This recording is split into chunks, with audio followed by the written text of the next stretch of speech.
Iran has agreed to halt its military operations against Israel after a dramatic escalation that saw Tehran launch missiles at a major US airbase in Qatar. While President Donald Trump rushed to declare a ceasefire on Monday, it was Iran's show of force, not Washington's diplomacy, that changed the game. For hours, Iranian officials rejected any ceasefire. Foreign Minister Sayed Abbas Araghchi accused Israel of illegal aggression and insisted Iranian forces would continue retaliating. That changed only after Iran's powerful Islamic Revolutionary Guard Corps announced its largest ever strike on US forces in the region. Al Udeid Air Base, the largest US military installation in the Middle East, was targeted by 19 Iranian missiles in a carefully calibrated operation. Iran said it deliberately avoided residential areas, framing the attack as a message to Washington, not to the brotherly people of Qatar. Qatar's defenses intercepted most of the missiles, with only minor damage reported and no casualties. Still, the strike sent a powerful signal. Iran could hit America's military heart in the Gulf at will.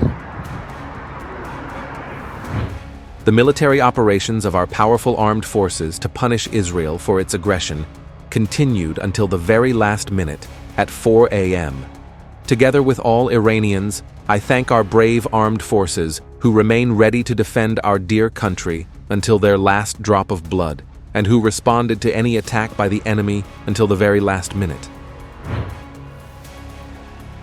While Trump painted the ceasefire as a diplomatic triumph, the reality on the ground told a different story.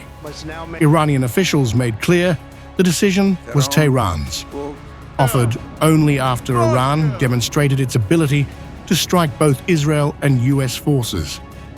Amusingly, Trump has even gone so far as to name the conflict himself, declaring it the 12-day war in his announcement. On the assumption that everything works as it should, which it will, I would like to congratulate both countries, Israel and Iran, on having the stamina, courage and intelligence to end what should be called the 12-day war.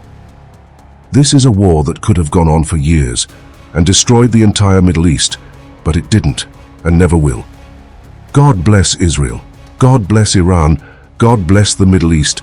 God bless the United States of America, and God bless the world. The ceasefire itself came through a mix of US-Israeli talks and Qatari mediation. US officials admitted privately that the attack on Al Udeid provided Tehran with a face-saving exit.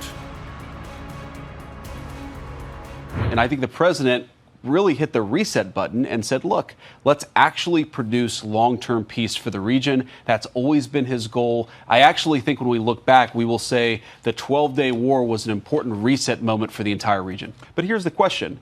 If Iran is desperate to build a nuclear weapon in the future, then they're going to have to deal with a very, very powerful American military again, and we can destroy whatever nuclear capacity you build up. I think that lesson is what's going to teach them not to rebuild their nuclear capacity.